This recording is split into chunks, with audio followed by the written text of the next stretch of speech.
Bertepatan konsep masjid sebagai pusat sehenti yang menjadi persinggahan dan pertemuan, Masjid Al-Busra di Pekan Merbuk, Kedah dinaik taraf bagi memenuhi matlamat tersebut.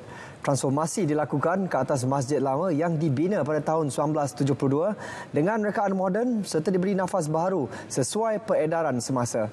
Wartawan Fakhrul Razi Ismail ada laporannya.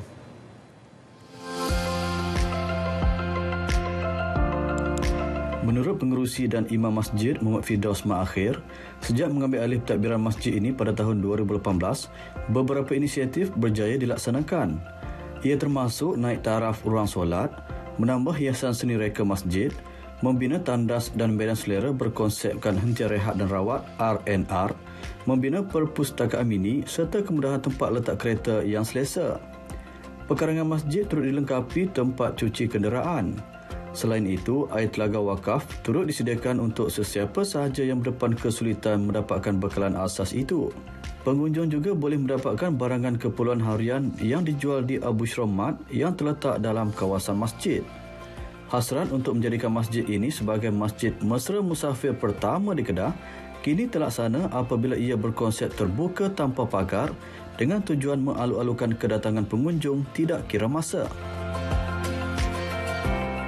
Alhamdulillah, sebagaimana yang digalakkan oleh Jabatan Agama Islam Negeri Kedah sendiri supaya masjid perlu menjadi one stop center. Jadi kebetulan masjid kita dah berada di tepi jalan, utama orang nak ke Tanjung Dawai, nak membeli belah dan sebagainya, orang perlukan tempat untuk singgah. Jadi di Merbuk ni kawasan kampung yang memang tak ada tempat yang sesuai dan selesa untuk disinggah, maka kita jadikan masjid kita sebagai masjid R&R. Bagi memastikan aspek keselamatan terpelihara, pihaknya menyediakan khidmat pengawal keselamatan dan masjid dilengkapi kamera litar tertutup CCTV. Ustaz Muhammad Firdaus berkata, beberapa inisiatif lain termasuk membina inap desa, dobi serta spa muslimah sedang dilaksana bagi memberi kemudahan dan keselesaan kepada orang ramai.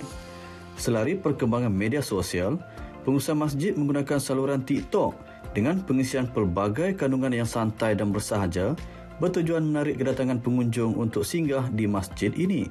Ini yang kita katakan, kita mengembalikan kegemilangan masjid. Masjid jangan semakin sempit fungsi dia. Masjid perlu mengembalikan kegemilangan, menyediakan kemudahan supaya orang ramai dapat ambil kemudahan dan mereka sendiri jatuh cinta, suka, seronok untuk datang ke rumah Allah Subhanahu Wa Taala. Setakat ini, naik taraf kemudahan di masjid ini telah menelan belanja kira-kira 2 juta ringgit menggunakan sepenuhnya sumbangan orang ramai dan syarikat korporat. Inisiatif yang dilakukan oleh pihak pengusaha Masjid Al-Busra ini telah membuka mata banyak pihak bahawa masjid bukan hanya tempat untuk beribadat dan bersedekah semata-mata. Bahkan ianya juga tempat untuk bersantai dan bersukan sekaligus dapat menjana ekonomi umat Islam. Fakhrul Razi Ismail, RTM.